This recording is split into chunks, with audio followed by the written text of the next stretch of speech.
What's up, man? Zumbi Zion crew, all the way live coming to you from Oakland, California right now. Really just seeing my brother, my brother had an older brother, and he was into, like the early shit, like Sugar Hill Gang and Curtis Blow and all that. And as a little kid seeing that, he'd take me to the roller skate rink with him.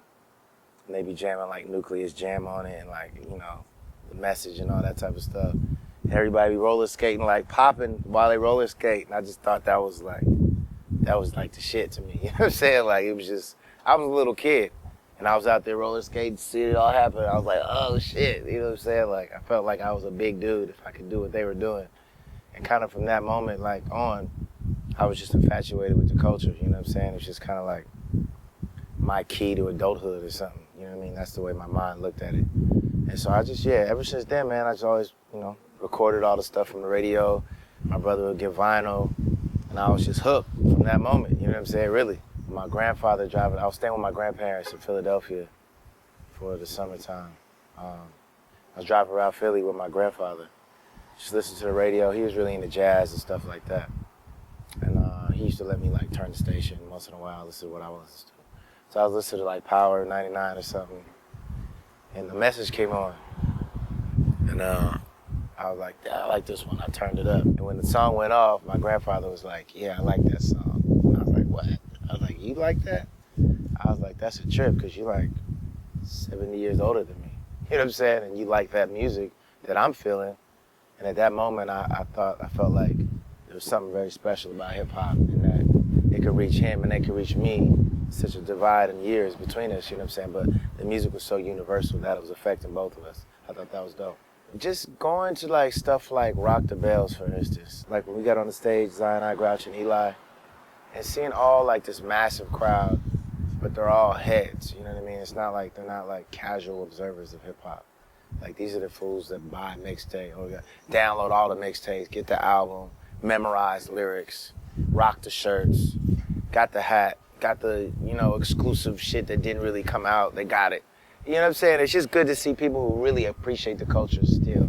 That inspires me, because nowadays it's back in the day it wasn't really pop. You know what I mean? It was you had to be into it all the way just to know what was popping.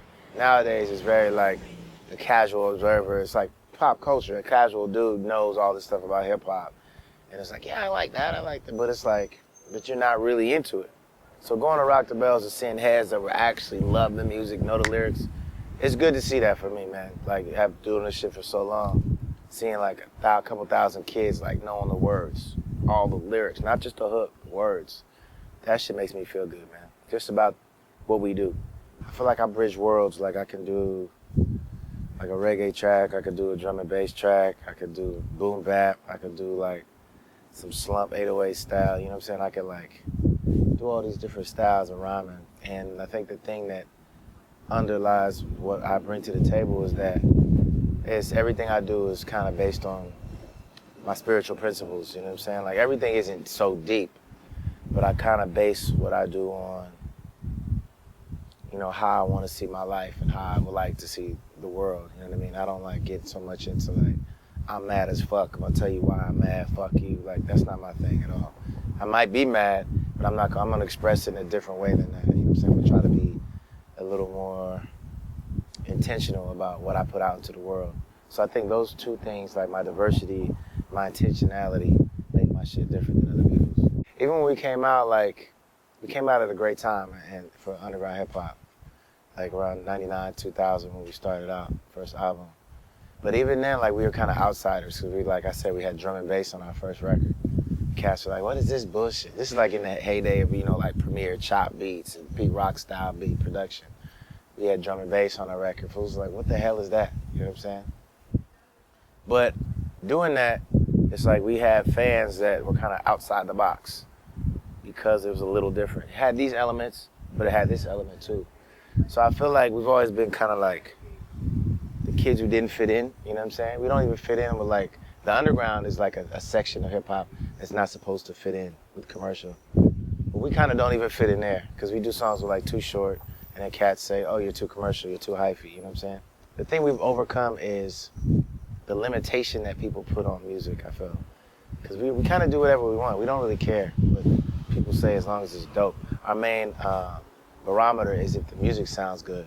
You know what I mean? We'll work with Guapale and we'll work with Bass Nectar. We'll work with Revolution. And then we'll work with, Planet Asia. And then we'll work with Kweli. It's like, we're not just gonna stay in like super hip hop lane, you know what I mean? We're gonna do shit that we feel is dope, regardless, because we're fans of all of these different styles of music. So I feel like that's been our hurdle, but I feel like we've matured enough and we've pretty much overcome it, but it's like a constant thing, you know what I'm saying?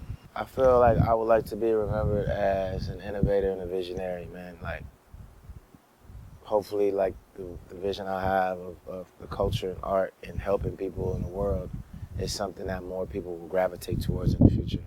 Because I feel like that's the future planet Earth, is like not being so individualistic and like about my shit and my money and my bitches. Like, you know what I'm saying? I feel like there's a greater collective ideal that's hovering on the horizon for our species, you know what I'm saying, on the planet. So I feel like that collective ideal is embodied in our music, and I feel like that I would like to be remembered for that, like having a broader vision of like what this culture and what art can do.